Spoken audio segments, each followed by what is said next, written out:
রাজধানীর বাজারে বেড়েছে সব ধরনের মুরগির দাম, তবে ডজন প্রতি ডিমের কমেছে 10 টাকা পর্যন্ত। আজ রাজধানীর কারওয়ান বাজার সহ বেশ কয়েকটি বাজার ঘুরে এই চিত্র দেখা গেছে।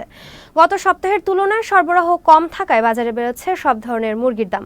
বৃষ্টি অব্যাহত থাকলে দাম আরও বাড়বে। কেজিতে 10 টাকা পর্যন্ত বেড়ে প্রতি কেজি ব্রয়লার মুরগি 160 টাকায় বিক্রি হচ্ছে, আর কেজিতে 20 টাকা বেড়ে প্রতি কেজি সোনালী মুরগি বিক্রি হচ্ছে 250 থেকে 260 টাকায়।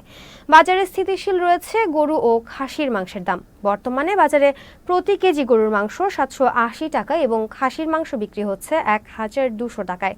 এদিকে দাম কমেছে ডিমের। লাল ডিম প্রতি ডজনে 10 টাকা পর্যন্ত কমে 120 থেকে 125 টাকা এবং সাদা ডিম বিক্রি হচ্ছে 115 থেকে 120 টাকা ডজন।